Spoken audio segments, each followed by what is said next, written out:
Hello बच्चों, स्वागत है आप सभी का सन कोचिंग सेंटर के यूट्यूब चैनल पर इंग्लिश बेसिक बैच की नई क्लास में। तो बच्चों, इससे पहले हम इंग्लिश का इंट्रोडक्शन देख चुके हैं, प्लस ग्रामर का भी इंट्रोडक्शन देख चुके हैं, और उसके बाद में हमने नाउन एंड नंबर के बारे में जाना था। उसके बाद में हमने प्रोनाउन की भी कंप्लीट क्लास करी थी, और अब हम एक अगला बेसिक टॉपिक करने वाले हैं जिसका नाम है केस कारक। और ये जो टॉपिक होने वाला है बेटा आपके लिए बहुत ही ज्यादा इंपॉर्टेंट है, क्योंकि यही छोटी छोटी चीजें हैं जो बच्चों को नहीं आती। इसमें हम सब्जेक्ट के बारे में जानेंगे, ऑब्जेक्ट के बारे में जानेंगे, और ये बहुत ही इंपॉर्टेंट चीजें होती हैं सब्जेक्ट ऑब्जेक्ट। क्योंकि आपको पता है, आप जब आगे इंग्लिश में पढ़ोगे तो आपको सब्जेक्ट ऑब्जेक्ट पहचानना आना ही चाहिए। उसके बिना आप सेंटेंस को नहीं बना सकते, उसके बिना आप सेंटेंस का मीन नहीं समझ सकते। तो ये बहुत ही बेसिक्स बातें हैं जिन पर आज हम चर्चा करने वाले हैं और पढ़ने वाले हैं हम एक नया टॉपिक जिसका नाम है केस। केस को हिंदी में कहते हैं बेटा कारक। क्या कहते हैं? कारक। तो सबसे पहले समझते हैं कारक होता क्या है। कारक होता क्या है, सबसे पहले इसका काम देखते हैं। कारक का काम क्या होता है? संबंध बताना। कारक का काम क्या होता है बेटा? To show relation. ठीक है, तो केस शोज रिलेशन। केस का काम क्या होता है? रिलेशन बताना। ठीक है, ये रिलेशन किसका बताता है? नाउन या प्रोनाउन का। ठीक है, रिलेशन ऑफ अ नाउन और प्रोनाउन, ये संज्ञा या सर्वनाम का संबंध बताता है। लेकिन हाँ, संज्ञा या सर्वनाम का संबंध तो बताता है, लेकिन किसके साथ में बताता है? With other words of sentence, वाक्य के अन्य शब्दों के साथ। ठीक है, विद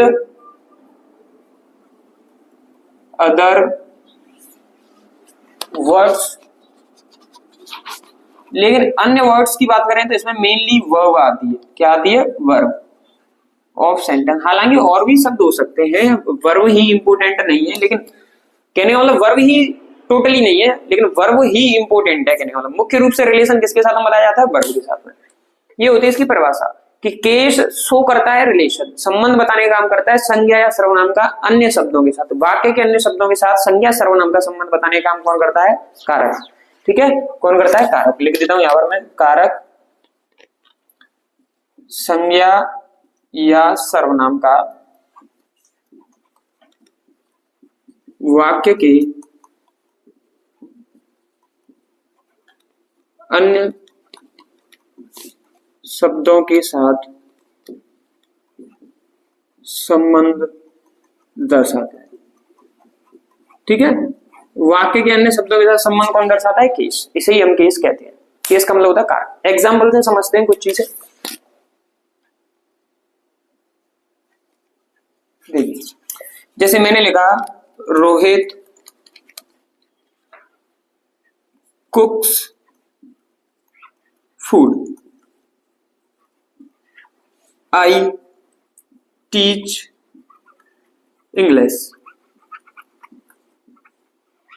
ठीक है, ये यहां पर मैंने दो सेंटेंस लिखे, इनको गौर से देखिए। सबसे पहले वाक्य में ये जो रोहित है, कुक का मतलब पकाना, तो ये पकाने का काम कौन कर रहा है? पकाना एक क्रिया है बेटा। क्रिया के बारे में भी हम आगे क्लासेस में डिस्कशन करेंगे, लेकिन फिलहाल जो मैं समझाना चाहता हूं उस पर गौर करिए। कुक का मतलब होता है पकाना। पकाना एक क्रिया है, वर्ब है। ये क्या है? वर्ब। इस वर्ब का इस रोहित के साथ में क्या संबंध है कि ये जो रोहित है वो पकाने का काम कर रहा है। ठीक है, और ये फूड है, इसको पकाया जा रहा है, खाने को पकाया जा रहा है। बस ये सीन है कि इस वर्ब के साथ में इसका संबंध है काम करने का, और इसका संबंध है ऊपर काम किए जाने का। फूड पे तो काम किया जा रहा है और रोहित काम कर रहा है। तो वर्ब कुक का, यहां पर हम बात करें कुक का रोहित से संबंध, कुक का रोहित से संबंध।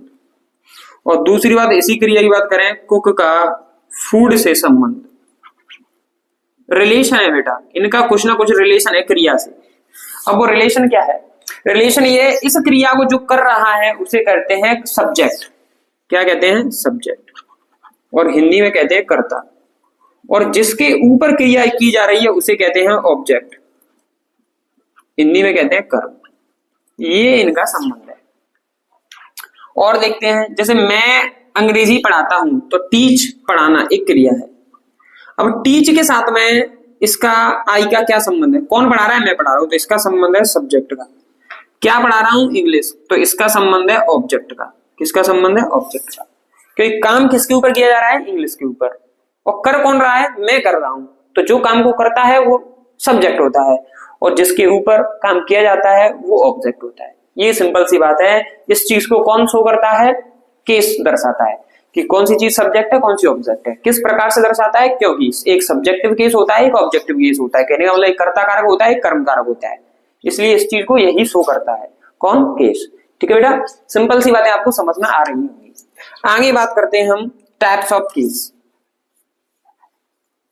टाइप्स ऑफ केस, कारक के प्रकार। कारक के प्रकार होते हैं बेटा 4। कारक के कितने प्रकार होते हैं? 4। याद रखेंगे आप, कारक के 4 प्रकार होते हैं। नंबर पहला होता है सब्जेक्टिव या नॉमिनेटिव। ये एक ही बात है बेटा, एक ही एक दूसरे के नाम है। नॉमिनेटिव केस, जिसको हिंदी में कहते हैं बेटा कर्ता कारक। क्या कहते हैं इसे? कर्ता कारक। नंबर दूसरा होता है ऑब्जेक्टिव केस। नंबर दूसरा होता है ऑब्जेक्टिव केस, जिसे हिंदी में कहते हैं बेटा कर्म कारक।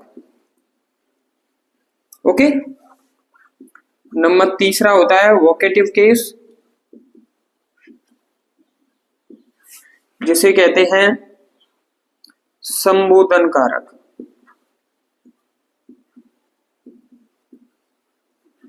ठीक है। और नंबर 4 होता है पजेसिव केस, बहुत ही इंपॉर्टेंट। पजेसिव केस, जिसको कहते हैं संबंध कारक। कारक 4 प्रकार के होते हैं बच्चों।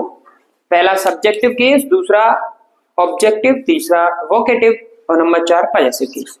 पहली बार मैं आपको बता देना चाहता हूं, इंग्लिश में कारक 4 प्रकार के होते हैं। आप हिंदी के कारकों से तुलना नहीं करेंगे कि सर हिंदी में 6 प्रकार के होते हैं, 7 के होते हैं, 8 के होते हैं। कर्ता, कर्म, करण ने, संप्रदान से, अपादान से, संप्रदान के लिए, सारी चीजें ये हिंदी की चीजें से आप इसको रिलेट नहीं करेंगे, क्योंकि ये इंग्लिश की क्लास चल रही है। तो इंग्लिश में केस कितने प्रकार के होते हैं? 4 प्रकार के होते हैं। Subjective, objective, vocative, possessive. बस इतना सा ध्यान रखना है। अब एक एक करके हम इसके बारे में जानने वाले हैं। पहला जानेंगे हम सब्जेक्टिव केस। सब्जेक्टिव केस जानेंगे क्या होता है, फिर उसके बाद में सब्जेक्ट क्या होता है ये भी जानेंगे। ऑब्जेक्टिव केस क्या होता है उसमें जानेंगे, ऑब्जेक्ट क्या होता है ये भी जानेंगे। वोकेटिव केस क्या होता है, कैसा होता है। पजेसिव केस क्या होता है, कैसा होता है। इन सारी चीजों के बारे में हम डिस्कशन करने वाले हैं। ठीक है, आप इसका स्क्रीनशॉट ले सकते हैं। अब हम नंबर 1 केस पढ़ते हैं, सब्जेक्टिव केस। ठीक है बेटा, चलिए शुरू करते हैं क्लास।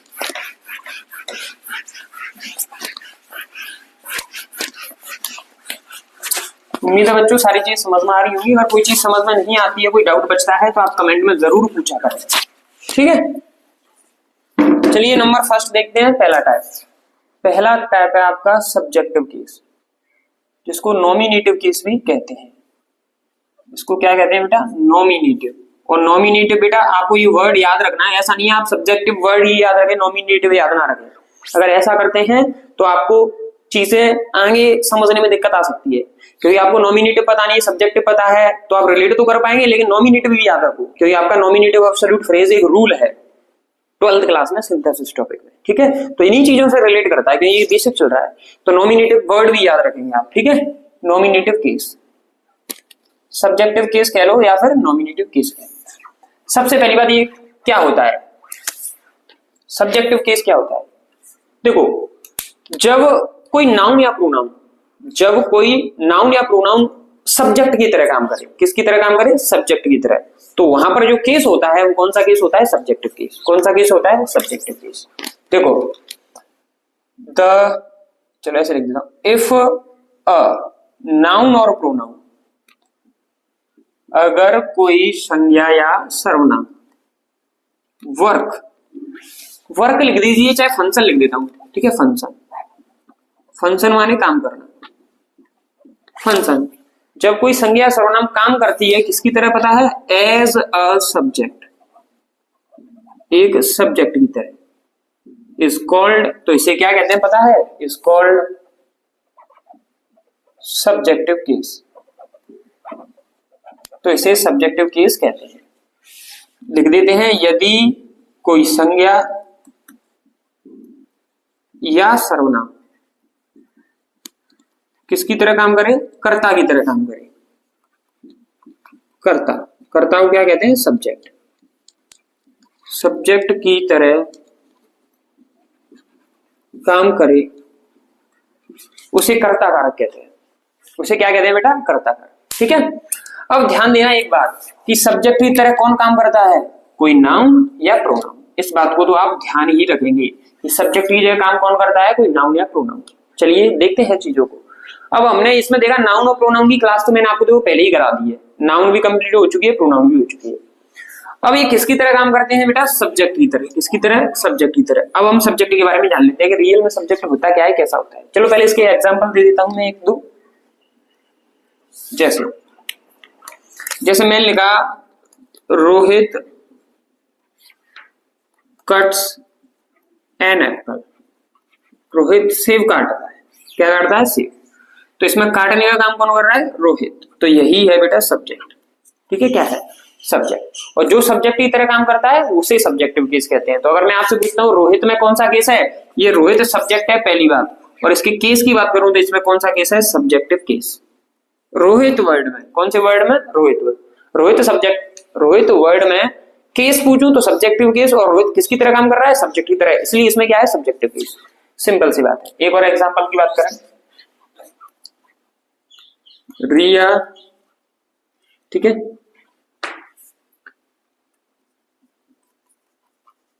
Teach math. रिया मैथ पढ़ाती है। क्या पढ़ाती है? मैथ। यहां पर बात करें इसकी रिया की, तो ये पढ़ाने का काम कौन कर रहा है? रिया। तो यही क्या है बेटा? सब्जेक्ट है, और सब्जेक्ट है तो इसमें कौन सा केस होगा? Subjective case.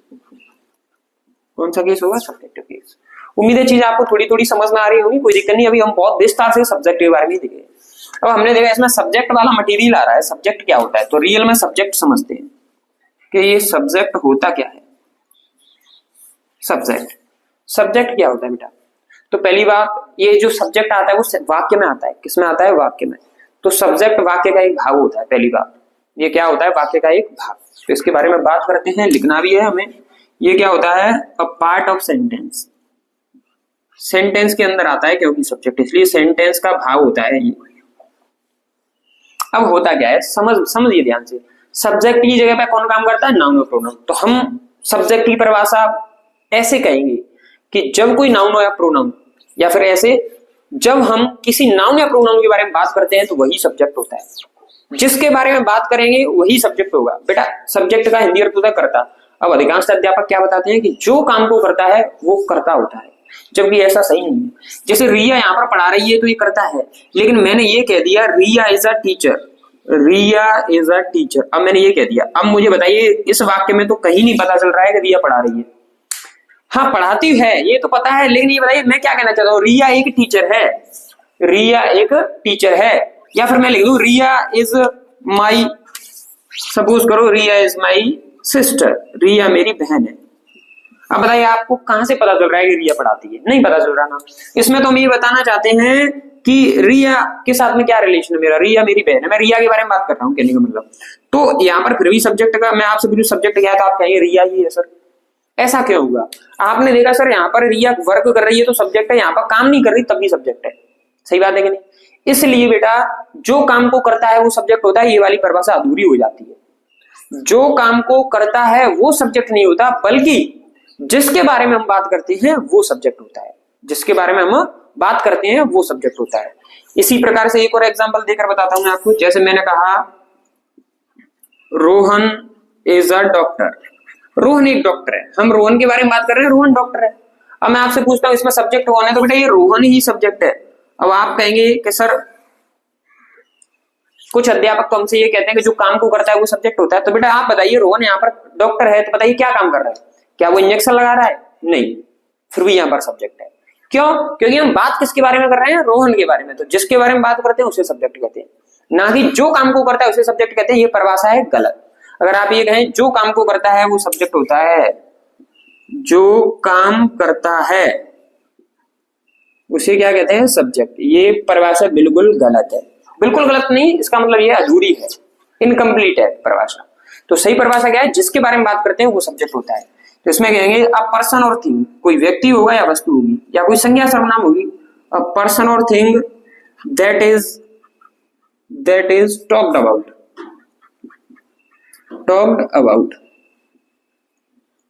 देखिए ध्यान से, कॉम्प्रिहेंशन चेक करिए। क्या है? पर्सन और थिंग, व्यक्ति या वस्तु, वह व्यक्ति या वस्तु, दैट इज टॉक्ड अबाउट, जिसके बारे में बात की जाती है, जिसके बारे में बात की जाती है, वह व्यक्ति या वस्तु जिसके बारे में बात की जाती है उसे क्या कहते हैं? सब्जेक्ट। अब ये परिभाषा आपकी कंप्लीट परिभाषा है जिसमें कोई दिक्कत की बात नहीं है। अब यहाँ पर देखिए रोहन डॉक्टर किसके बारे में बात कर रहे हैं? रोहन के, तो रोहन सब्जेक्ट हो गया। यहाँ पर रिया मेरी सिस्टर किसके बारे में बात कर रहे हैं? रिया की, रिया सब्जेक्ट है। रिया मैथ पढ़ाती है, किसके बारे में बात कर रहे हैं? रिया के, मैथ पढ़ा रही है, वो सब्जेक्ट है। यहाँ पर रोहित सेब काटता है तो किसके बारे में बात कर रहे हैं? रोहित के बारे में, तो वो क्या है? एक सब्जेक्ट है। उम्मीद है आपको सब्जेक्ट की चीजें समझ में आ रही होंगी आसानी से, कोई दिक्कत की बात नहीं है। ठीक है, सिंपल सिंपल सी बातें, जिसके बारे में बात करेंगे वो सब्जेक्ट। ठीक है, मैं आपकी बात करता हूं। चलिए इधर और एग्जांपल देता था हम। इजी का मतलब बेटा एग्जांपल गिवन। ठीक है, देखिए जैसे मैं कहूं यू आर माई स्टूडेंट्स, आप मेरे छात्र हो। मैं बात कर रहा हूं बेटा आपकी, तो ये क्या हो गया? सब्जेक्ट हो गया। क्या हो गया? सब्जेक्ट। सिंपल सी बात है। ओके, सब्जेक्ट का कॉन्सेप्ट आपके समझ में आ रहा होगा। दोबारा समझ लीजिए, जिसके बारे में हम बात करते हैं वही सब्जेक्ट होता है, जिसके बारे में बात करते हैं वो सब्जेक्ट होता है। जैसे मैं बात करूं ये रेड मार्कर बहुत खराब चलता है, ये वाला रेड मार्कर बहुत खराब चलता है, मैं ऐसे बात कर रहा हूं। मैं किसके बारे में बात कर रहा हूं? रेड मार्कर के बारे में, यही सब्जेक्ट है। ठीक है, यही क्या है? सब्जेक्ट। मेरी वॉच, मेरी घड़ी सबसे महंगी है, मैं बात किसके बारे में कर रहा हूं? मेरी घड़ी के बारे में, तो यही क्या है? सब्जेक्ट है। ठीक है, यह बोर्ड बहुत पुराना है, किसके बारे में बात कर रहा हूं? बोर्ड के बारे में, यही सब्जेक्ट है। ठीक है, रोहित मेरा दोस्त है, मैं किसके बारे में बात कर रहा हूं? रोहित के, यही सब्जेक्ट है। सिंपल सी बात है, जिसके बारे में बात करेंगे वही सब्जेक्ट होता है, सिंपल कॉन्सेप्ट है। अब ये कहना भूल जाइए कि जो काम को करता है वो सब्जेक्ट होता है, नहीं, जो काम को करता है वही सब्जेक्ट नहीं होता, बल्कि जिसके बारे में बात करते हैं वही सब्जेक्ट होता है। अगर आप ये बात कहते हैं तो मुझे बताइए, रोहन इज अ डॉक्टर, यहाँ पर रोहन डॉक्टर है, रोहन कहाँ किसको इंजेक्शन लगा रहा है? किसी को नहीं, कोई काम कर रहा है नहीं कर रहा, बस हम रोहन के बारे में बात कर रहे हैं, इसलिए रोहन यहाँ पर सब्जेक्ट है। जिसके बारे में बात करते हैं वो सब्जेक्ट होता है, ना कि जो काम को करता है वो सब्जेक्ट।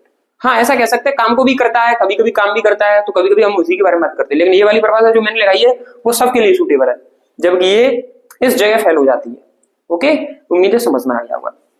सब्जेक्ट के बारे में इतनी चीजें होती हैं कंप्लीट। ठीक है, अब आगे देखते हैं, स्क्रीनशॉट ले लिया होगा आपने। अब आगे देखते हैं सब्जेक्ट के बारे में। सब्जेक्ट के प्रकार, सब्जेक्ट दो प्रकार के होते हैं बेटा, सिंगुलर और प्लूरल, इनके बारे में समझना बहुत ही जरूरी है। तो अब देखते हैं सिंगुलर और प्लूरल सब्जेक्ट के बारे में। ठीक है, ये पहला केस अगर अब हम देख लेते हैं किसको, टाइप्स को सब्जेक्ट के हो, तो पहला केस खत्म हो जाएगा आपका। ठीक है बेटा, कोर्ट वाला केस अलग होता है, ये मतलब सर केस केस बार बार पे कह रहे हैं, तो कोर्ट वाला केस अलग होता है, ये केस ग्रामर का है और वो कोर्ट का है। ठीक है, दोनों केस अलग है। बात करते हैं सब्जेक्ट की। ठीक है, सब्जेक्ट की बातें चल रही हैं, हम भी बात करते हैं सब्जेक्ट की। सब्जेक्ट दो प्रकार के होते हैं, कितने प्रकार का? दो प्रकार का। पहला कहते हैं सिंगुलर सब्जेक्ट। क्या?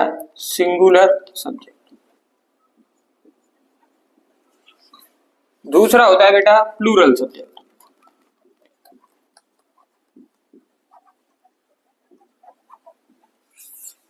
एक होता है बेटा सिंगुलर सब्जेक्ट, एक होता है प्लूरल सब्जेक्ट। ओके, अब देखिए सिंगुलर सब्जेक्ट पे बात करते हैं हम। ठीक है, सिंगुलर प्लूरल के बारे में मैंने आपको, देखो नाउन की क्लास सिंगुलर प्लूरल, मैंने नाउन एंड नंबर वाली क्लास, नंबर दो प्रकार के सिंगुलर प्लूरल मैंने आपको पहले इसीलिए कराए थे ताकि मैं आपको सब्जेक्ट के बारे में और अच्छे तरीके से समझा सकूं। आपने नाउन और नंबर वाली क्लास नहीं देखी है तो उस क्लास को पहले जाकर देखिए। प्रोनाउन वाली नहीं देखी, प्रोनाउन वाली क्लास को जाकर देखिए।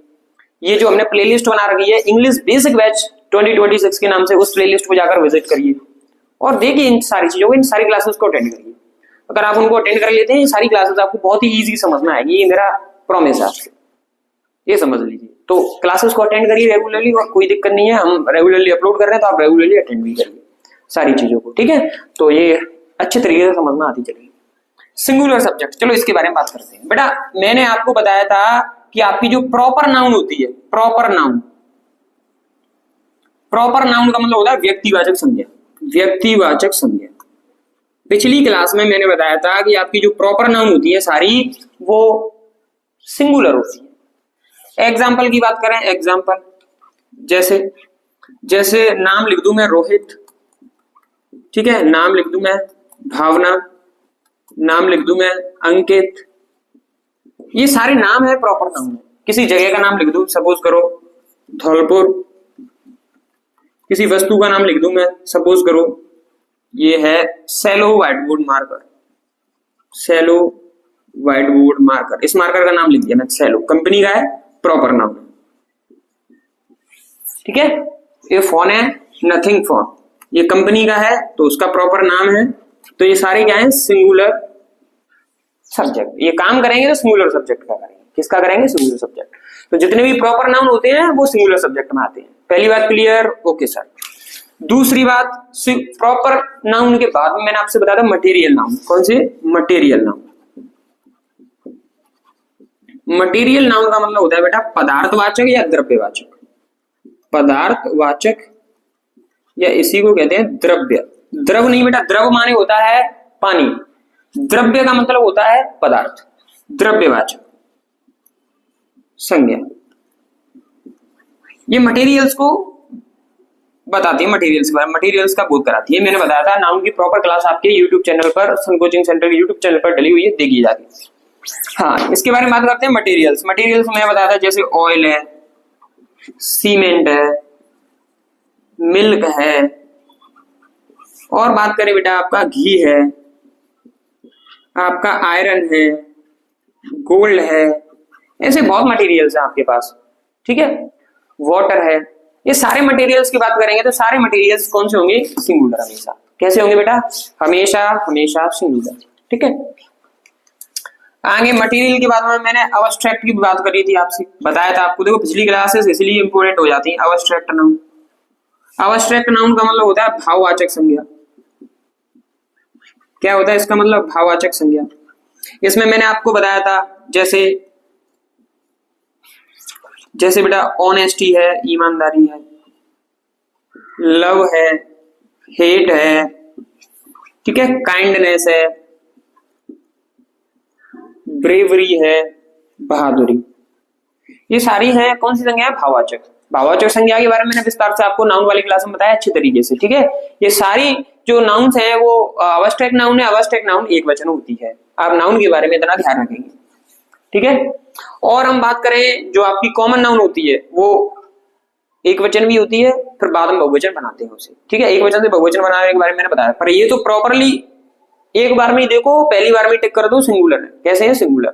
ध्यान रखना, सिंगुलर प्लूरल क्या बता रहे हैं, सेंटेंस में आपको पता चल जाए कि सिंगुलर सब्जेक्ट है तो सिंगुलर वर्ब आनी चाहिए, प्लूरल सब्जेक्ट है तो प्लूरल वर्ब आनी चाहिए, सिंपल सी बात है। और बातें करते हैं कुछ प्रोनाउन के बारे में। किसके बारे में, प्रोनाउन के बारे में। तो बेटा प्रोनाउन के बारे में कुछ बातें ऐसी हैं, मैं अब थोड़ा आपको लिख देता हूं सिंपली वे में। तो प्रोनाउन के बारे में बात ऐसी है कि मैंने आपसे बात करी थी एक डेमोन्स्ट्रेटिव, डी से दो थी ना, डेमोन्स्ट्रेटिव, डेमोन्स्ट्रेटिव, और एक थी डिस्ट्रीब्यूटिव, डेमोन्स्ट्रेटिव और डिस्ट्रीब्यूटिव। आपको ध्यान होगा डेमोन्स्ट्रेटिव में दिस और दैट, जो दिस और दैट थे वो कैसे थे, सिंगुलर, दीज और दोस प्लूरल। डिस्ट्रीब्यूटिव में तो बेटा सारे, each every either neither, each every, sorry either पढ़ते हैं इसे, either neither, each every either neither, ये सारे कैसे होते हैं, सिंगुलर, ठीक है।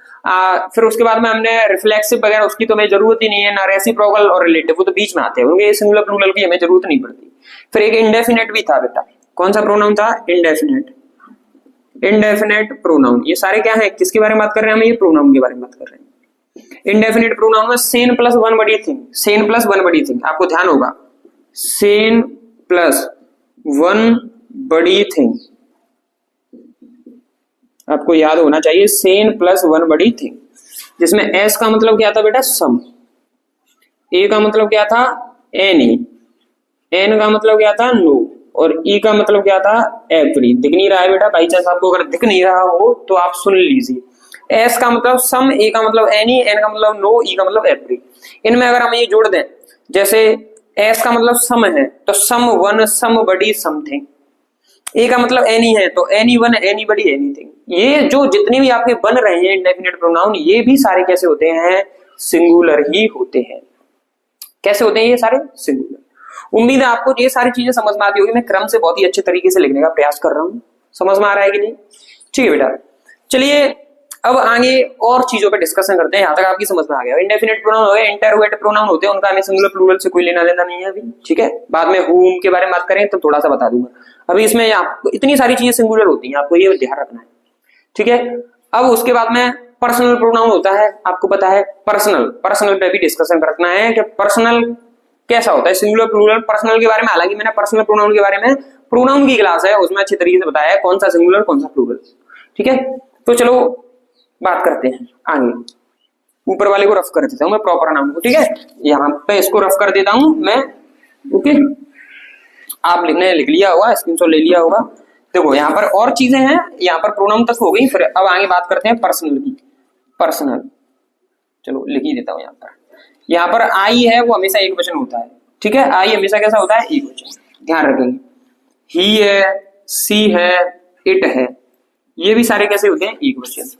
कोई एक नाम तो प्रॉपर नाउन में आई गया, तो ही सी इट ये सारे कैसे होते हैं, एक वचन, ठीक है। ये सारे होते हैं एक वचन, ओके।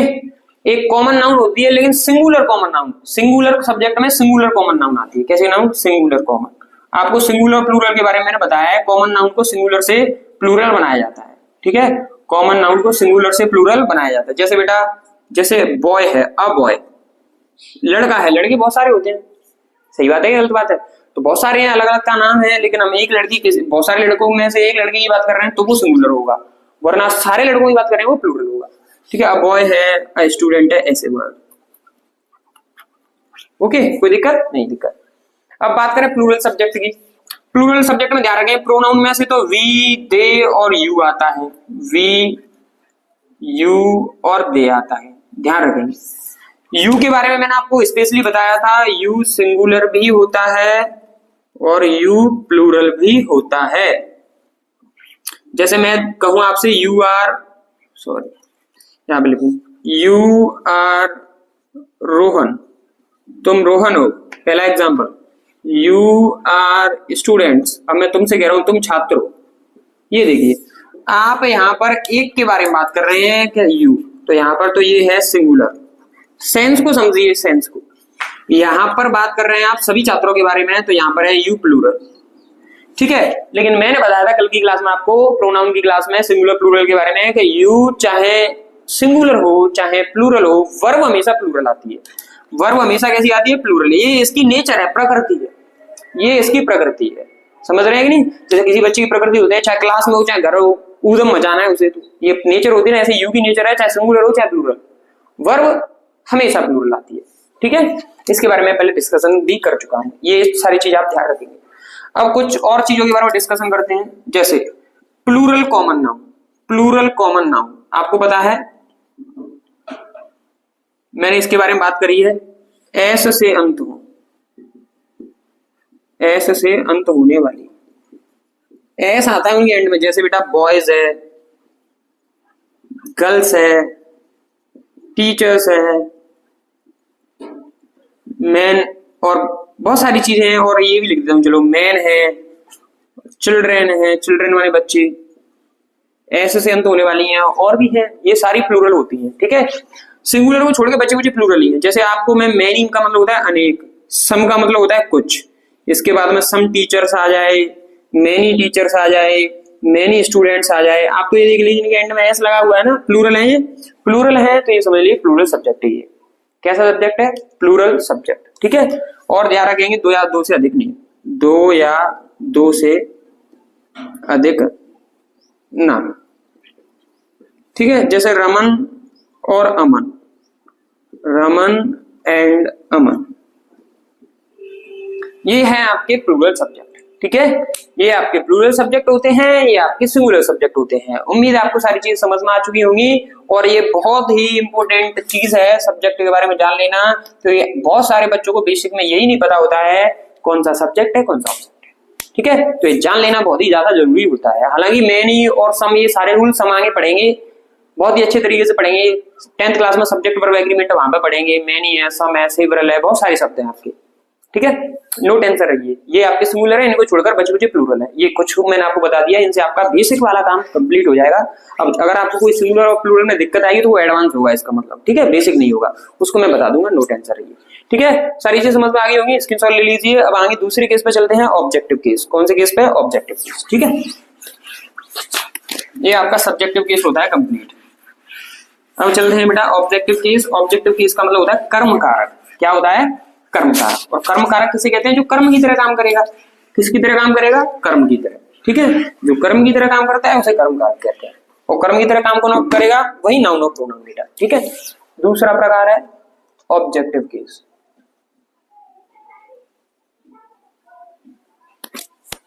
ऑब्जेक्टिव केस का मतलब होता है बेटा कर्म कारक। क्या होता है? कर्म कारक। तो लिखते हैं बेटा इसमें भी, देखो उसी तरीके से लिख देता हूं।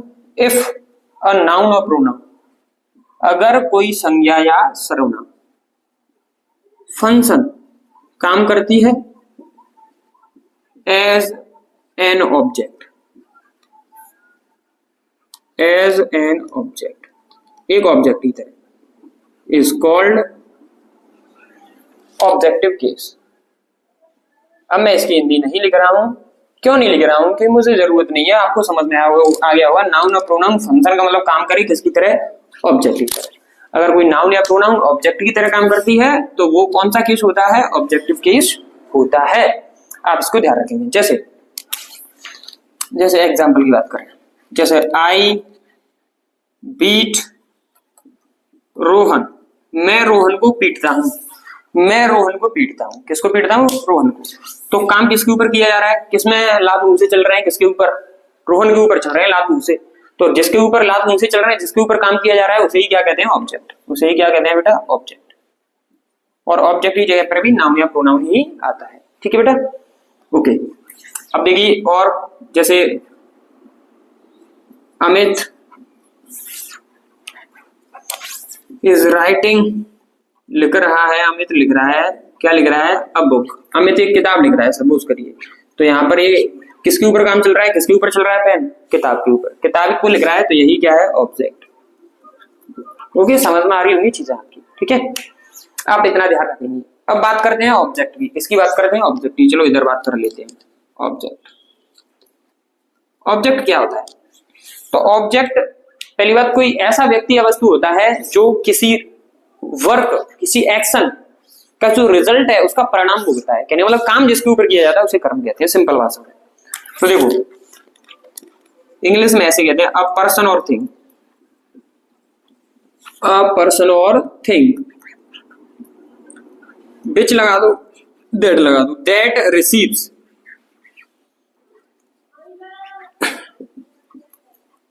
That receives the result of an action, परिणाम भोगता है, परिणाम प्राप्त करता है। ऑफ एन एक्शन, वह व्यक्ति या वस्तु जो किसी कार्य का परिणाम भोगता है उसे कर्म कहते हैं। वह व्यक्ति या वस्तु जो किसी कार्य का परिणाम भोगता है, भोगने का मतलब प्राप्त करता है। कहने का रिजल्ट किस पे प्राप्त होंगे? उस व्यक्ति या वस्तु पे।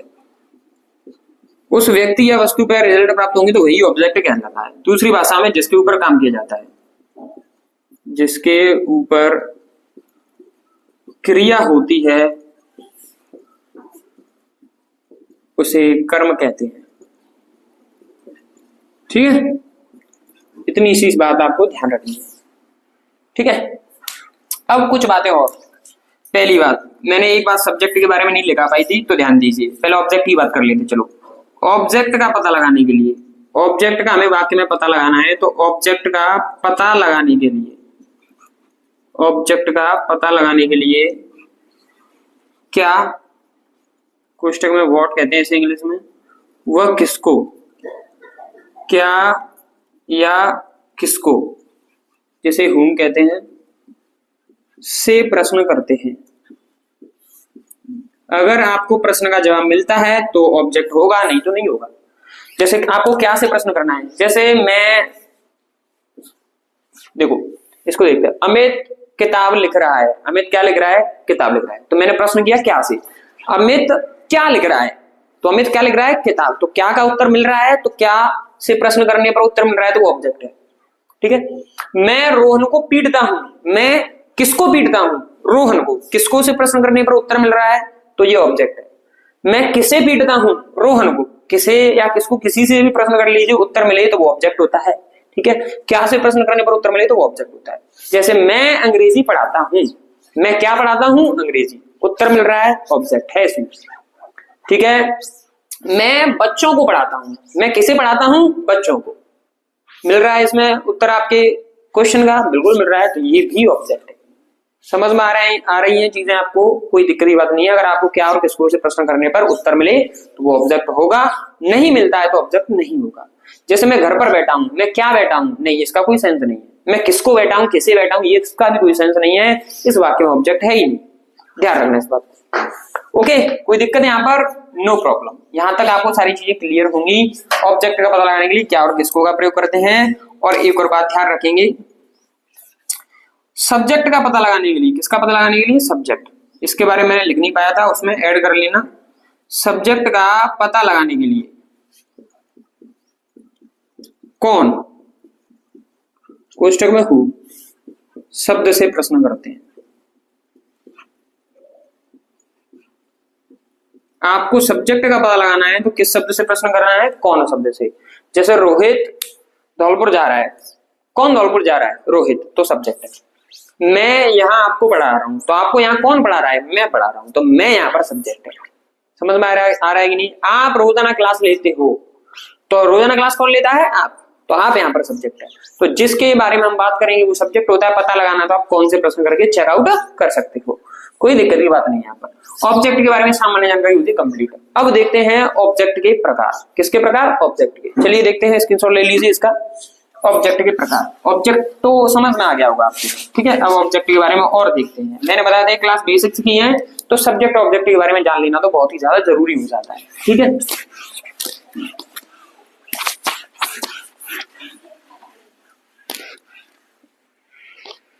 देखिए ऑब्जेक्ट,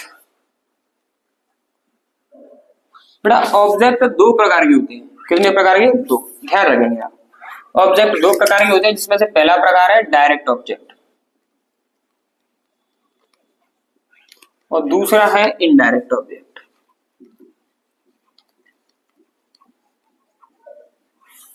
देखिए डायरेक्ट ऑब्जेक्ट का मतलब होता है मुख्य कर्म, और इस मुख्य कर्म को कहते हैं सजीव कर्म। ध्यान रखेंगे, ये कैसा होता है? सजीव। सॉरी, ये होता है निर्जीव। ठीक है, डायरेक्ट वाला कैसा होता है? निर्जीव। इनडायरेक्ट को कहते हैं गौण कर्म, ये होता है आपका सजीव। ठीक है, बात करते हैं चीजों की। देखिए पहली बात, ये नॉन लिविंग। नॉन लिविंग का मतलब निर्जीव। नॉन लिविंग का मतलब क्या होता है? निर्जीव। ये निर्जीव कर्म होता है। कैसा होता है? निर्जीव कर्म। दूसरी बात, इसका पता लगाने के लिए हमेशा क्या से प्रश्न करते हैं? इसका पता लगाने के लिए क्या शब्द से प्रश्न करते हैं? किस शब्द से? क्या शब्द से प्रश्न करते हैं? इसका पता लगाने के किस शब्द से प्रश्न करते हैं? क्या शब्द से। ओके, जैसे एग्जांपल देते हैं आपको। जैसे आई टीच इंग्लिश, मैं अंग्रेजी पढ़ाता हूं। तो पहली बात बताइए, मैं क्या पढ़ाता हूं? अंग्रेजी। तो ये डी ऑब्जेक्ट है। डी ऑब्जेक्ट, इसका मतलब क्या है बेटा? ये डायरेक्ट ऑब्जेक्ट है। कौन सा ऑब्जेक्ट है? डायरेक्ट।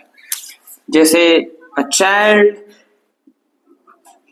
ईट्स एन एप्पल, एक बच्चा सेब खाता है। तो बताइए क्या खाता है? सेब खाता है। तो ये क्या है? डी ऑब्जेक्ट, कहने का मतलब डायरेक्ट ऑब्जेक्ट। क्या खाता है? क्या से उत्तर मिल रहा है? तो वो आपका डायरेक्ट ऑब्जेक्ट है। क्या शब्द से उत्तर मिलता है? वो आपका डायरेक्ट ऑब्जेक्ट है। आपको इन सेंटेंस पर कम ध्यान देना है, बल्कि इस पे जिसपे मैं हाईलाइट कर रहा हूँ उस पर ज्यादा ध्यान देना है। ठीक है, सिंपल चीजें बता रहा हूं मैं आपको। ठीक है, जैसे Raman is watching a movie, watching a horror movie। Horror का मतलब भयानक, डरावनी वाली। तो रोहन एक हॉरर मूवी देख रहा है। तो रोहन कैसी मूवी देख रहा है? क्या मूवी देख रहा है? क्या देख रहा है? मूवी। या क्या देख रहा है ये बताइए। जैसे रोहन वॉचिंग माने देख रहा है, एक हॉरर मूवी देख रहा है, तो क्या देख रहा है, एक हॉरर मूवी। तो यही आपका क्या है, डायरेक्ट ऑब्जेक्ट। बताइए निर्जीव रहेगी नहीं सारी चीजें, क्या से हमेशा उत्तर मिलता है, तो निर्जीव कर्म होते हैं। कौन से कर्म होते हैं, निर्जीव। दूसरा इसमें बात करते हैं, ये लिविंग होता है, लिविंग का मतलब सजीव होता है, सजीव होता है पहली बात। दूसरी बात करें इसके बारे में, इसका पता लगाने के लिए किसे या किसको से प्रश्न करते हैं। इसका पता लगाने के लिए आपको मैंने वही वर्ड बताया था ना, तो ये उसके लिए किसके लिए, किसे शब्द से प्रश्न करें या फिर किसको से।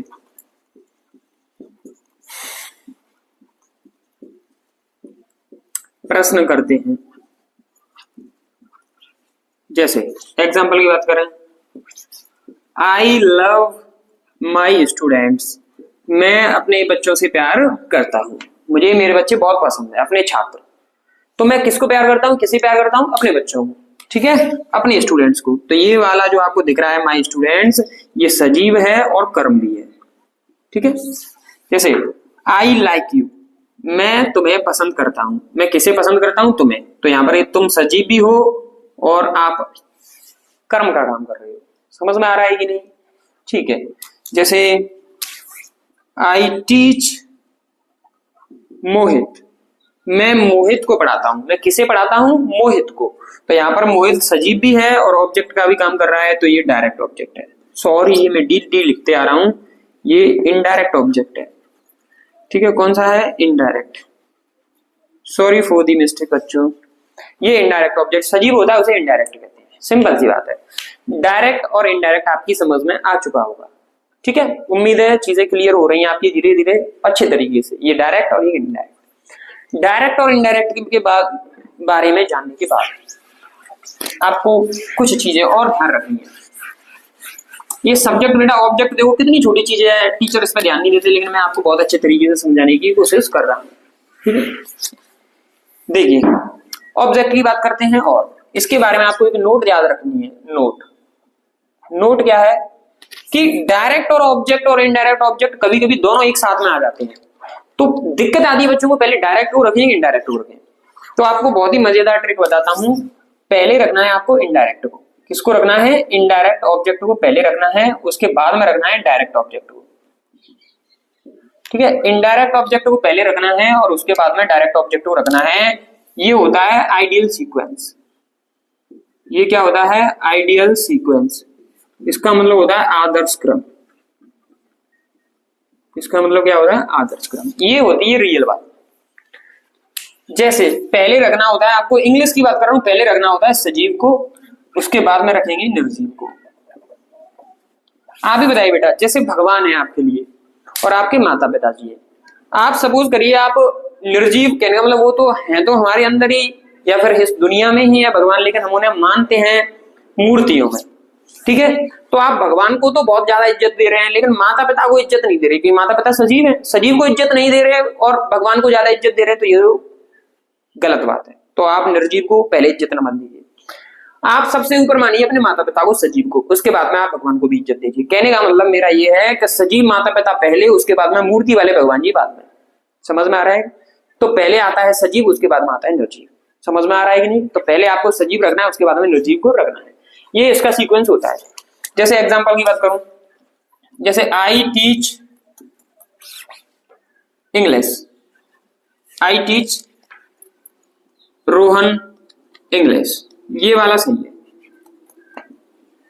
या फिर मैं ऐसे लिख दूं, I teach English Rohan, I teach English Rohan, ये वाला। तो बेटा ध्यान रखना, सजीव और निर्जीव, मैं किसको पढ़ाता हूं, रोहन को। क्या पढ़ाता हूं, इंग्लिश पढ़ाता हूं। दो ऑब्जेक्ट है इसमें, एक तो रोहन भी है, एक इंग्लिश भी है, लेकिन पहले कौन सा आना चाहिए, सजीव, तो ये वाला सही है। और निर्जीव पहले आ जाएगा तो ये गलत हो जाएगा, ठीक है। समझ में आ रही है चीजें, ओके। जैसे मैं लिख देता हूं, I gave Raman a book, मैंने रमन को एक किताब दी, और मैं इसको ऐसे लिख देता हूं, I gave a book Raman, book को पहले लिख देता हूं, रमन को बाद में लिख देता हूं। तो आपको ध्यान रखना है, पहले आता है सजीव, तो रमन पहले आएगा, बुक बाद में आएगी, तो ये वाला सही है, ये वाला गलत है। हाँ, एक कंडीशन में ये वाला सही हो सकता है कि जब अब अगर आप डायरेक्ट को अगर पहले रखेंगे, निर्जीव को पहले रखेंगे, तो आपको पता है कि अगर आप निर्जीव भगवान की मूर्ति को पहले रखोगे, माता पिता को, सजीव को बाद में रखोगे, तो माता पिताजी रूठ जाएंगे। सही बात है कि नहीं, आपके पेरेंट्स रूठ जाएंगे, तो उन्हें मनाने के लिए कुछ ना कुछ तो करना पड़ेगा। करने के लिए आपको वहां पर प्रीपोजिशन यूज करने पड़ते हैं। कहने का मतलब क्या है, इसको अगर मैं ऐसे लिख देता हूं, आई गेव, अब बुक लिख दिया मैंने पहले, तो यहाँ पर रमन जी रूठ जाएंगे, तो इससे पहले टू लगाना पड़ेगा। क्या लगाना पड़ेगा? टू रमन। अब ये वाला सही है, ठीक है। कहने का मतलब क्या है कि अगर आप निर्जीव पहले लेते हो तो आपको ऑब्जेक्ट से पहले कुछ ना कुछ लगाना पड़ेगा, सजीव से पहले। लेकिन अगर आप सजीव पहले लेते हो तो कुछ भी नहीं लगाना है आपको, सब कुछ सॉर्टेड है, ठीक है। तो इनडायरेक्ट ऑब्जेक्ट पहले आता है, डायरेक्ट ऑब्जेक्ट बाद में आता है। पहले आता है सजीव, फिर आता है निर्जीव। ये आप ध्यान रखेंगे, ये सेंटेंस में ऑब्जेक्ट आइडियल सीक्वेंस होता है। ऑब्जेक्ट के बारे में सारी बातें खत्म होती है यहीं पर। अब आगे चलते हैं, अगला case, case number 3। Case number 3 यहां पर करा देता हूं बेटा, ठीक है, कोई दिक्कत की बात नहीं, कहीं पर भी करना है। इसका नाम है वोकेटिव केस, जिसको कहते हैं संबोधन कारक। क्या कहते हैं? संबोधन कारक। संबोधन कारक क्या होता है बेटा, आपको पता होगा, जब हम किसी नाउन को पुकारते हैं, बुलाते हैं, उसे ही संबोधन कारक कहते हैं, ठीक है। If a noun is called, noun is called, जब किसी संज्ञा को बुलाया जाता है, इज कॉल्ड वोकेटिव केस। तो इसे क्या कहा जाता है? वोकेटिव केस कहा जाता है। लिख देता हूं, यदि संज्ञा को बुलाया जाता है, यदि किसी संज्ञा को पुकारा जाता है, पुकारा जाता है या बुलाया जाता है, एक ही बात है, ठीक है बेटा। एग्जांपल्स पे बात करेंगे, जैसे वेयर आर यू, तुम कहां हो। Where are you where are you Rohit, मैं रोहित से पूछ रहा हूं, अपने दोस्त से, रोहित तुम कहां हो। तो मैं किससे पूछ रहा हूं? रोहित से। तो यहाँ पर ये रोहित है, वोकेटिव केस ही है, ठीक है। मैं एक और एग्जांपल लिखता हूं, come here my friend, come here Mohit, Mohit यहाँ आओ। कम हियर मोहित का मतलब मोहित यहाँ आओ। तो मैं किसको बुला रहा हूं? मोहित को। तो यहाँ पर मोहित क्या है? Vocative case. क्या है बेटा? ये वोकेटिव केस, ठीक है। आप इसे एक और तरीके से लिख सकते हैं, कोई दिक्कत की बात नहीं है। आप मोहित पहले लिख दीजिए, मैं लिखता हूं मोहित कम हियर, कॉमा लगा दिए लेकिन मैंने यहाँ पर, मोहित कम हियर। इसका मतलब मोहित बेटा यहाँ आओ, जैसे कहते हैं ना, ये है। जैसे हम कहते हैं बैठ जाओ, सिट डाउन, सिट डाउन माने बैठ जाओ, लेकिन मैंने कहा सिट डाउन माय स्टूडेंट्स, मेरे बच्चों बैठ जाओ। सिट डाउन माय स्टूडेंट्स, इसका मतलब मेरे बच्चों बैठ जाओ। यहाँ पर माय स्टूडेंट्स है, ये क्या है? Vocative case. क्या है? वोकेटिव केस, ठीक है। आप इसको ऐसे भी लिख सकते हैं, माय स्टूडेंट्स, मेरे बच्चों, सिट डाउन, बैठ जाइए, परेशान मत होइए, मुझे पता आप सोए सोए क्लास ले रहे हैं, बैठ नहीं तो क्या ही कह रहा हूं, ठीक है। एग्जाम्पल है, तो बैठ जाइए मेरे बच्चों, बैठ जाइए। तो यहाँ पर ये जो है आपके, सॉरी, ये है, ये वोकेटिव केस है, सिंपल है वोकेटिव केस। तो इसमें कुछ ज्यादा इंपोर्टेंट बताने लायक नहीं है, ठीक है। जो सब्जेक्ट ऑब्जेक्ट इंपोर्टेंट था वो मैंने बहुत अच्छे तरीके से आपको समझाया है। वोकेटिव केस में ज्यादा समझाने के लिए नहीं है, इतना ही आपको नॉर्मली तरीके से ध्यान रखना है। बस इसका ध्यान रखना है, इसका प्रयोग कॉमा लगाकर करते हैं, ठीक है। वोकेटिव केस का यूज कॉमा लगाकर होता है, वोकेटिव केस का यूज कॉमा लगाकर होता है, ठीक है। बस आपको इतना ध्यान रखना, कॉमा लगा देते हैं। यहां पर भी देखो, पहले आया तो कॉमा लगा दिया, लास्ट में आया उससे पहले कॉमा, ठीक है। इतना ध्यान रखना है। 3 केस होते हैं कंप्लीट वोकेटिव केस। अब आपका लास्ट केस बचता है पजेसिव केस। स्क्रीनशॉट ले लीजिए, हम आगे चलते हैं। देखिए लास्ट बचता है आपका पजेसिव केस, और वो भी बहुत ही इंपॉर्टेंट है बेटा, और लास्ट है आपका, ठीक है।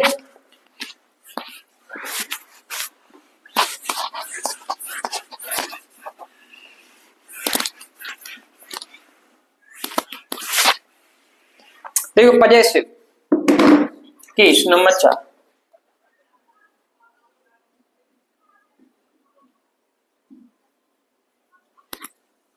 ऑब्जेक्ट में बेटा प्रोनाउन के भी ऑब्जेक्ट होते हैं, आई का मी, उसकी टेबल लिखाऊंगा मैं, ठीक है, नो प्रॉब्लम रहिए, ठीक है। पजेसिव केस, पजेसिव केस का मतलब अधिकार या संबंध, ठीक है, संबंध कारक। ये इसका काम क्या होगा? संबंध बताने का। तो देखो इसमें क्या होता है, ये संबंध बताता है, ये केस क्या करता है? संबंध बताता है। देखो पजेसिव केस, ये जो आपका पजेसिव केस होता है, शोज, ये दर्शाता है द रिलेशन, ये या तो रिलेशन कह लीजिए या फिर पोजीशन कह लीजिए, कोई इसका भी कह लीजिए, कि संबंध कह लीजिए चाहे अधिकार कह लीजिए। किसका संबंध या अधिकार बताएगा? Of a noun and pronoun, किसी संज्ञा या सर्वनाम का संबंध, नाउन एंड प्रोनाउन, किसी संज्ञा या सर्वनाम का संबंध विद अदर नाउन, किसी अन्य संज्ञा के साथ। ये कारक काम क्या करता है? किसी संज्ञा या सर्वनाम का संबंध किसी अन्य संज्ञा के साथ, अदर नाउन के साथ में बताता है, विद अदर नाउन। ठीक है। Possessive case shows the relation और position of a noun and pronoun with other noun. Possessive case देखो ध्यान से देखिए, पजेसिव केस शो करता है, दर्शाता है रिलेशन को या पोजीशन को। किसका रिलेशन? नाउन का या फिर प्रोनाउन का। किसके साथ में बताएगा? नाउन के साथ में। नाउन का या प्रोनाउन का रिलेशन नाउन के साथ में बताएगा, उसे पजेसिव केस कहते हैं। क्या कहते हैं बेटा? Possessive case. ओके, लिख देता हूं। संबंध कारक, संबंध कारक किसी संज्ञा या सर्वनाम का संबंध, किसी संज्ञा या सर्वनाम का संबंध अन्य संज्ञा के साथ में दर्शाता है, अन्य संज्ञा के साथ दर्शाता है। ये सीन है इसका। जैसे बात करते हैं बेटा, बात करते हैं एग्जाम्पल। जैसे राम के पिताजी, इसका मतलब पिताजी का संबंध, राम का और पिताजी का एक रिलेशन है। ठीक है। जैसे मैं लिख देता हूं मेरा भाई, यहां पर भी मेरा और भाई का जो रिलेशन है मेरा भाई, तो इसको कहते हैं माय ब्रदर। क्या कहते हैं बेटा? My brother. और इसको कैसे लिखते हैं? राम के पिताजी, तो राम्स फादर। अपॉस्ट्रोफी लगा देते हैं बेटा, इसके बारे में मैं डिस्कशन होगा, नो प्रॉब्लम। जैसे मैंने कहा दीवार की छत, दीवार की, सॉरी कमरे की छत, दीवार की तो क्या छत होती है? कमरे की छत। इसको लिखेंगे द रूफ, रूफ का मतलब छत, of the room, the roof of the room, कमरे की छत। ये है सी। तो इनमें क्या है? संबंध बताया जा रहा है, तो संबंध का की ये रिलेशन बताया जाता है, उसे हम पजेसिव केस कहते हैं। अब संबंध बताने के दो तरीके हैं। ये तो बेटा देखो प्रोनाउन का है, प्रोनाउन का तो आई का माई होता है पजेसिव केस, ये आपको ध्यान रखना है, आई का माई होता है पजेसिव केस ये। और इसमें आपको ध्यान देना है, दो तरीके हैं, एक तो अपॉस्ट्रोफी एस और एक ऑफ, दो तरीके से संबंध बताए जाते हैं। तो पजेसिव केस द्वारा संबंध बताने के दो तरीके हैं। कितने तरीके हैं? दो तरीके। एक तो ऑफ का प्रयोग करके, एक अपॉस्ट्रोफी एस का प्रयोग करके। ठीक है। तो इसी चीज पर डिस्कशन करने वाले हैं, तो बात ध्यान रखनी है कि मैं लिख देता हूं पजेसिव केस द्वारा। किसके द्वारा? पजेसिव केस द्वारा नाउन का रिलेशन, प्रोनाउन में तो आपको याद ही रखना है, नाउन का रिलेशन या पोजीशन, आप रिलेशन कह लो या पोजीशन कह लो, दर्शाने के दो तरीके होते हैं। कितने तरीके होते हैं बेटा? दो तरीके होते हैं। आप दो तरीके से संबंध बता सकते हैं। पहला तरीका होता है ऑफ का प्रयोग करके। किसका प्रयोग करेंगे? ऑफ का प्रयोग करके, पहला तरीका। दूसरा तरीका होता है अपॉस्ट्रोफी, अपॉस्ट्रोफी, अपॉस्ट्रोफी एस का प्रयोग करके। बस दो तरीके से। और इनमें भी बेटा सिंपल कॉन्सेप्ट है, बहुत ही सिंपल। ध्यान रखना है, ऑफ का प्रयोग करते हैं निर्जीव के साथ। किसके साथ? निर्जीव के साथ हम यूज करते हैं ऑफ, और सजीव के साथ प्रयोग करते हैं अपॉस्ट्रोफी एस। बस सिंपल सा कॉन्सेप्ट है, इतना ध्यान रखेंगे आप। ठीक है। तो इसका स्क्रीनशॉट ले लीजिए, आगे इसको और एक्सप्लेन करता हूं मैं। तो रिलेशन या पजेसिव केस द्वारा जो रिलेशन बताया जाता है उसको बताने के कितने तरीके हैं? दो तरीके। पहला तरीका तो ऑफ लगाकर, और दूसरा तरीका है संबंध किस तरीके से बता सकते हैं? अपॉस्ट्रोफी एस की सहायता से। किसकी सहायता से? Apostrophe S. दोनों में डिस्कशन करते हैं।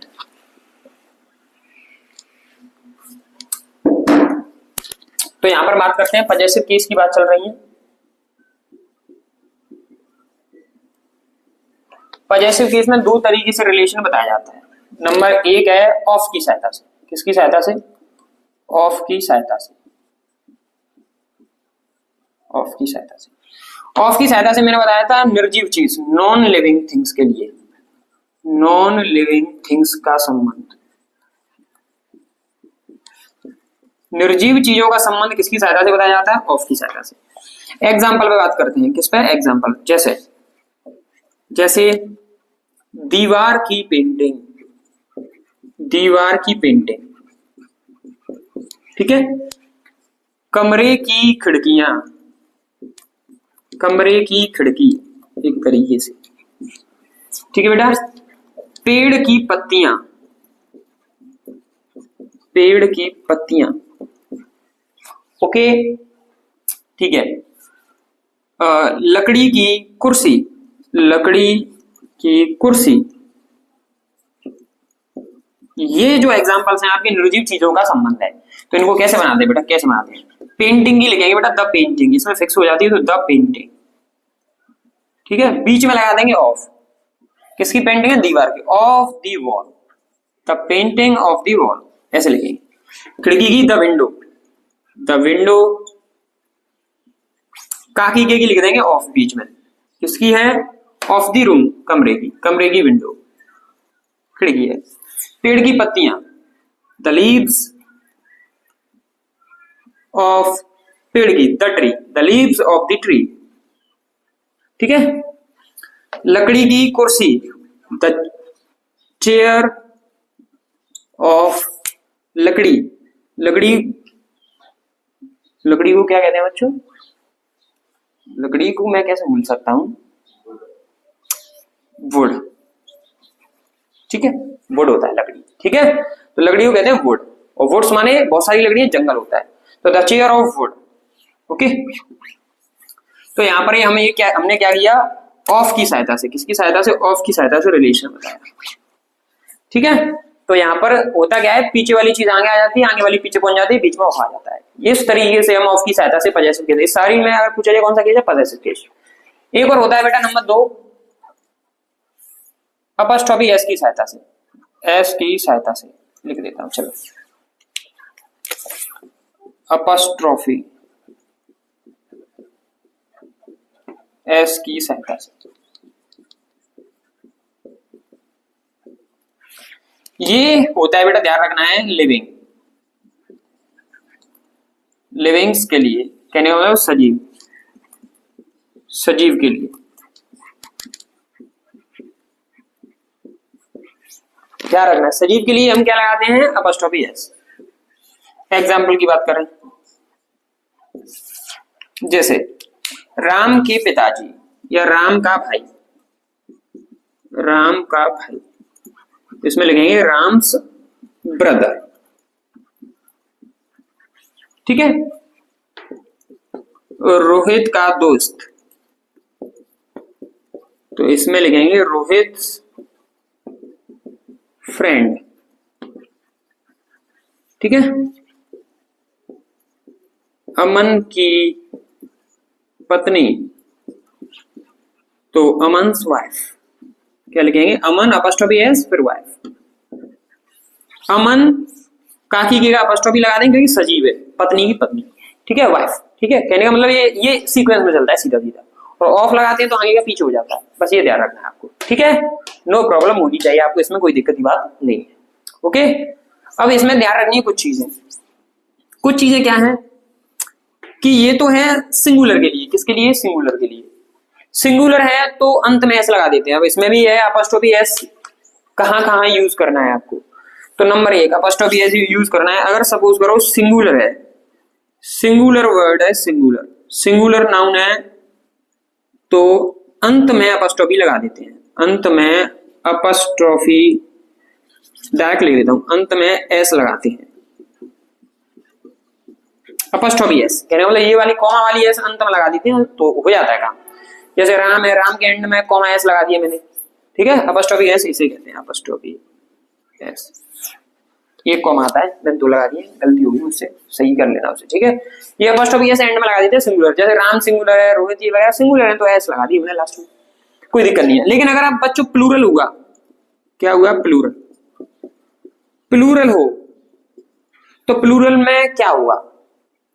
तो अगर प्लूरल है तो आपको पता है प्लूरल में 2 सीन बनेंगे, एस से अंत हो, आपको पता है सॉरी, हाँ चलो दूसरी कंडीशन है एस से अंत हो। देखो जगह नहीं है तो इसको मैं अगली स्लाइड में ही समझाता हूँ, ठीक है, सिंगुलर प्लूरल वाले सिस्टम को। इसमें दो सीन बनेंगे, एस से अंत हो, एस से अंत नहीं हो, तब स्क्रीनशॉट ले लीजिए आपको इसका, मैं अगली स्लाइड में बताता हूँ आपको, ठीक है, ताकि अच्छे तरीके से समझ में आना चाहिए। देखो चीजें आपको समझा ही रहे हैं तो फिर यहाँ पर थोड़ा वो हो जाएगा, क्या कहते हैं, ज्यादा शब्द लिख जाएंगे, आपकी समझ में कम आ पाएगा। देखो हाँ, बात चल रही थी अपस्ट्रॉफी की, अपस्ट्रॉफी एस का यूज। तो नंबर पहला था सिंगुलर हो तो अंत में कॉमा एस का यूज करते हैं। अगर सिंगुलर है तो कोई दिक्कत नहीं है, ठीक है, वो बहुत सारे एग्जांपल हमने दे दिए, ठीक है। अब बात करते हैं नंबर 2 प्लूरल की। अगर प्लूरल हो तो प्लूरल में दो केसेस बनते हैं, यहां पर लिख देता हूं, प्लूरल हो कहने का मतलब जो हम जिस नाउन का संबंध बताना चाहते हैं वो प्लूरल हो, जिस नाउन का संबंध बताना चाहते हैं वो प्लूरल हो। तो उसमें दो केस बनेंगे, उस नाउन के अंत में एस लगा हो और नाउन के अंत में एस नहीं लगा हो, एस नहीं लगा हो। भाई जब प्लूरल बनाते हैं तो तुम्हें पता है एस से ईएस का प्रयोग करते हैं, तो कहने वाला ईएस में भी लास्ट में ईएस एस आ गया ना, तो एस लगा होता है, कुछ में नहीं लगा होता है। तो देखो जैसे एग्जांपल से समझेंगे आपको, फिर मैं लिख भी दूंगा, नो प्रॉब्लम। जैसे मैं लिखूं आदमी की जिम्मेदारियां, तो मेन हिंदी में लिखता हूं पहले, आदमी की जिम्मेदारियां, आदमियों की, ठीक है, बहुत सारे आदमियों की जिम्मेदारियां। जैसे बेटा मेन का प्लूरल मेन होता है, तो इसमें क्या है, प्लूरल है ये, ठीक है, मेन, ठीक है, वुमेन, ये भी क्या है, प्लूरल, चिल्ड्रन, ठीक है, ये मैं लिखे आपके सामने, ये क्या है, प्लूरल है। अब मैं बात करूं चिल्ड्रंस डे, तो बेटा आप ही बताइए मुझे, चिल्ड्रंस डे ये वाला सही है चिल्ड्रंस डे, या फिर ये वाला सही है चिल्ड्रंस डे, कौन सा वाला सही है? तो ध्यान देना, बहुत ही सिंपल बात बताने वाला हूं कि इनमें एस है नहीं लास्ट में, तो आप एस ही लगाएंगे, ये वाला सही है, अपॉस्ट्रोफी एस का प्रयोग करेंगे। भाई इनमें एस है ही नहीं तो अपॉस्ट्रोफी एस का प्रयोग करेंगे। इसमें भी क्या करेंगे, वुमेन्स डे या फिर वुमेन्स रेस्पॉन्सिबिलिटीज, मेंस रेस्पॉन्सिबिलिटीज, आदमी की जिम्मेदारियां। कहने का मतलब क्या है बेटा, कहने का मतलब यह है कि इनमें एस नहीं है तो एस लगा नहीं है, लेकिन इनमें एस पहले से लगा है। अब इसमें क्या है, तो लिख देता हूं यहां पर, तो सामान्य तरीके से कुछ नहीं करना है, पहले जैसा करते थे वैसे ही करते हैं, तरीके से एस का प्रयोग करते हैं, ठीक है। सामान्य तरीका मतलब पहले करते थे तो वैसे ही करते हैं, ठीक है। यहां पर नाउन के अंत में एस लगा हुआ, प्लूरल किया, नाउन के एंड में एस लगा हुआ है। जैसे हम बात करें लड़कों का हॉस्टल, इंग्लिश में लिखेंगे बॉयज हॉस्टल, क्या लिखेंगे, बॉयज हॉस्टल। लेकिन अब बताइए ये वाला बॉयज हॉस्टल सही है कि ये वाला बॉयज हॉस्टल सही है? यहां पर बच्चे बहुत कंफ्यूज हो जाते हैं। जैसे लड़कियों की पीजी, गर्ल्स पीजी, तो गर्ल्स पीजी ये वाली सही है या गर्ल्स पीजी ये वाली सही है? कौन सी सही है इन दोनों में से? आप कुछ बच्चे कहेंगे सर अपॉस्ट्रोफी वाले के हिसाब से तो ये नीचे वाली सही है, ये हो गया। तो बच्चों आपको इन चीजों पर ध्यान देना, छोटी चीजें, सिंपल चीजें कि देखो इसमें प्लूरल है, सारी लड़कियों की पीजी की बात कर रहे हैं। अगर गर्ल्स पीजी होती तो अ लगानी पड़ती, अ गर्ल्स पीजी, तो एक लड़की की पीजी की बात कर रहे हैं, लेकिन वो सबकी है, सारे लड़कों की, सारी लड़कियों की है। तो इसमें एस, इसके प्लूरल में पहले से एस लगाया, नाउन के अंत में एस लगा होता है, तो केवल अपॉस्ट्रोफी एस लगाना है, ये वाला सही माना जाएगा, ये वाला गलत है। इसमें बॉयज प्लूरल है तो पहले से ही एस लगा हुआ है, तो अब एस का प्रयोग नहीं करते हैं। तो केवल, तो ध्यान रखना है इस स्थिति में इसमें सिर्फ अपॉस्ट्रोफी का प्रयोग करते हैं अंत में, इसमें सिर्फ अंत में अपॉस्ट्रोफी कोमा का प्रयोग करते हैं, ठीक है, ये बात ध्यान रखनी है। और इतनी बात में तुम थोड़ी देर पहले वहीं पे बता देता तो आपकी शायद समझ में कम आता। अब समझ में आ गया कि नहीं? ठीक है, जैसे टीचर्स डे होता है, टीचर्स डे सारे टीचर्स का दिन होता है, एक का तो नहीं होता। तो टीचर्स डे ये वाला सही है बेटा कि ये नीचे वाला सही है, बताइए। टीचर्स डे, तो टीचर्स डे अपॉस्ट्रोफी एस, पहले से टीचर, सारे टीचर्स का दिन होता है, सारे टीचर्स की बात चल रही है, तो केवल कॉमा लगाकर खत्म करेंगे, ये वाला सही है, ऊपर वाला गलत है। समझ में आ रही है चीजें? तो ये अपॉस्ट्रोफी का पूरा यूज होता है, खत्म। ठीक है, ये पजेसिव केस भी इसी के साथ में पूरा खत्म हो गया। आपके चारों प्रकार के केस हो गए, सब्जेक्टिव, ऑब्जेक्टिव, वोकेटिव, पजेसिव। लेकिन इन सारे केसेस को खत्म करने के बाद में हमको केस टेबल और आनी चाहिए, तो अब मैं केस टेबल पर डिस्कशन करता हूं, क्योंकि केस टेबल रिलेट होती है पूरी प्रोनाउन से। तो केस टेबल पर डिस्कशन करते हैं, इसको कॉपी कर लीजिए, इसके सॉल्व ले लीजिए, कहने का मतलब देखिए केस टेबल।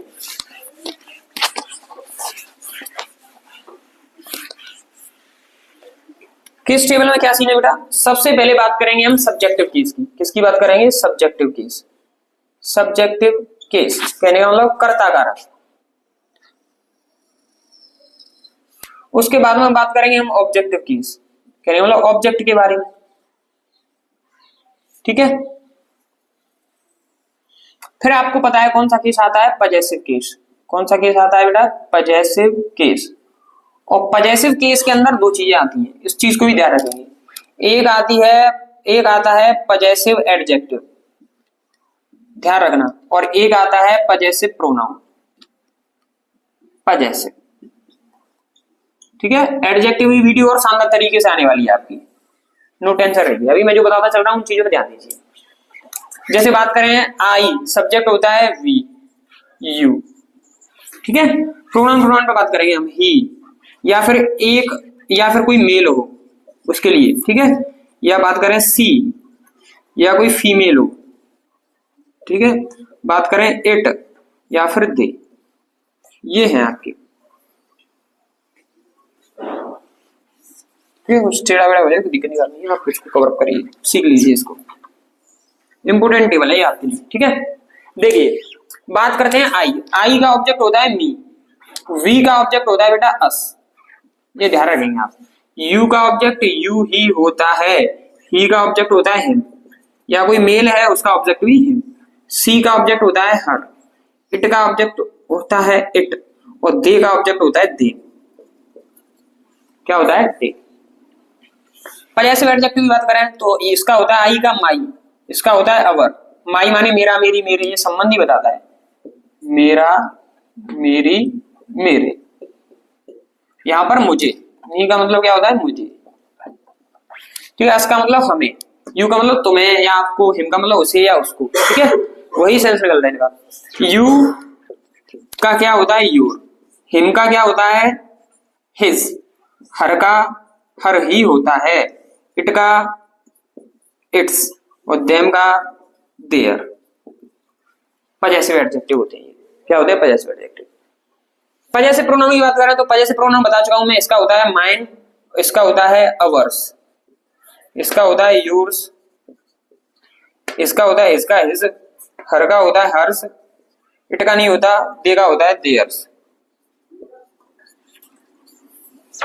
ये होते हैं पजेसिव प्रोनाउन, ठीक है। पजेसिव एडजेक्टिव मेरा, मेरी, मेरे, और माइन का मतलब भी मेरा, मेरी, मेरे, मेरा, मेरी, मेरे, ठीक है। इसका मतलब होता है हमारा, हमारी, हमारे, हमारा, हमारी, हमारे। और इधर इसका मतलब भी क्या होता है? हमारा, हमारी, हमारे, हमारी, हमारे। इसका मतलब होता है, यूर लिख लीजिए अगर आपको लिखना है, तुम्हारा, तुम्हारी, तुम्हारे, आपका, आपके, आपके। इसका भी सेम, तुम्हारा, तुम्हारी, तुम्हारे, आपका, आपके, आपके। इसका भी उसका, उसकी, उसके, इसका भी उसका, उसकी, उसके, इसका उसका, उसकी, उसके लड़की के लिए, इसका भी उसका, उसकी, उसके लड़के के लिए। इट्स का मतलब ये एडजेक्टिव के तौर पे आता है जानवरों के लिए, ठीक है। देयर का मतलब उनका, उनकी, उनके, उनका, उनकी, उनके। बस ध्यान रखना है, मैंने आपको पहले ही बताया था, मैं फिर से लिख देता हूं स्टार पॉइंट में। प्रोनाउन अकेला होगा, प्रोनाउन अकेला होता है, एडजेक्टिव के बाद में नाउन आता है, एडजेक्टिव के बाद नाउन होता है, ठीक है। कहने मतलब प्रोनाउन अकेला होता है, लेकिन एडजेक्टिव कभी भी अकेला नहीं होता, एडजेक्टिव कभी भी अकेला नहीं होता। जैसे मैं बात करूं, यह घर मेरा है, जैसे बात करूं यह मेरा घर है, यह मेरा घर है, अब देखिए गौर से खुद ही देख लीजिए, यहां पर यह घर, तो दिस हाउस इज मेरा है, मेरा अकेला है तो प्रोनाउन है माइन, यहां पर मेरा की आएगी माइन। यहां पर दिस इज मेरा घर, यह मेरा घर है, तो अब यहां पर एडजेक्टिव है तो यहां पर आएगी my. This is my house, this is my house, ये है। तो प्रोनाउन अकेला होता है, एडजेक्टिव के बाद में नाउन होता है, कहने का मतलब एडजेक्टिव अकेला नहीं यूज हो सकता है सेंटेंस में, ठीक है। उम्मीद है आपको सारी चीजें समझ में आ रही होंगी। ये केस टेबल है, इसको क्या कहते हैं, केस टेबल। ये केस की टेबल है, इसको बहुत ही इंपोर्टेंट टेबल है, आपके 10th में 12th में बहुत ही काम आने वाली टेबल है, आपकी बेसिक्स में बहुत ही ज्यादा हेल्प करती है सारी चीजें, ध्यान रखिए। इसका हिंदी तो मैंने बताया सबका, मी का मुझे या मुझको, मुझे या मुझको, ठीक है, मुझे या मुझको, ऐसे ही निकलता है सेंस। अब इसका अस का मतलब हमें या हमको, अस का मतलब क्या होता है, हमें या हमको। यू का मतलब तुम्हें या तुमको, तुम्हें या आपको या तुमको। हिम का मतलब उसे या उसको, उसे या उसको।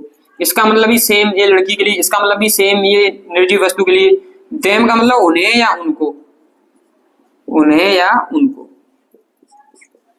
इसका मतलब तो पता ही होगा, आई का मतलब मैं, वी का मतलब हम, यू का मतलब तुम या आप, ही का मतलब वह, सी का मतलब है, इट का मतलब भी वह है, तीनों का मतलब वह, दे का मतलब वे।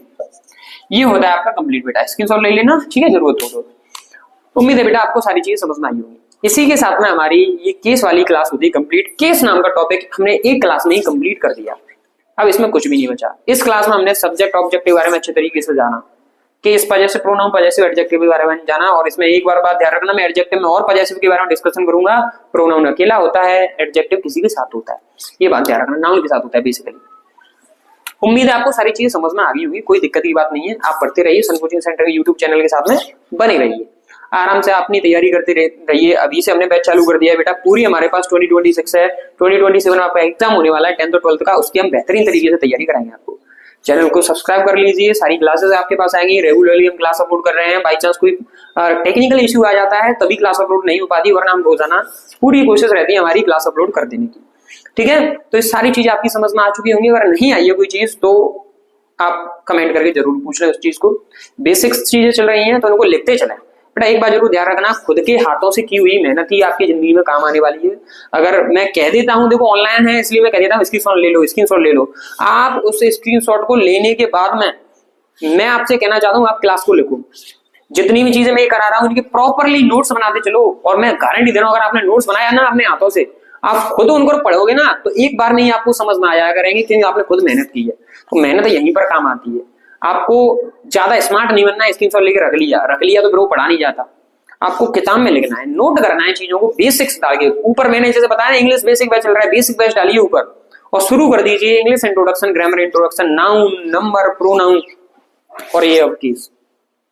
अब इसके बाद में बेटा दो बेसिक टॉपिक नाउन प्रोनाउन हो गए, लेकिन ये केस होता है, ये उन्हीं से संबंधित होता है, नंबर था वो भी उन्हीं से संबंधित था। अब आगे की क्लास होने वाली है एडजेक्टिव क्लास। तो बच्चों बने रहिए चैनल के साथ में, हमारी साथ में बने रहिए सन कोचिंग सेंटर के साथ में। मैं गौरव मल्होत्रा हमेशा आपका साथ देने के लिए तैयार हूँ, हमेशा आपके साथ हूँ, ठीक है। चैनल को सब्सक्राइब करिए, शेयर करिए, वीडियो अच्छी लगी है तो लाइक करिए, कमेंट करिए, ठीक है बच्चों। Thank you so much.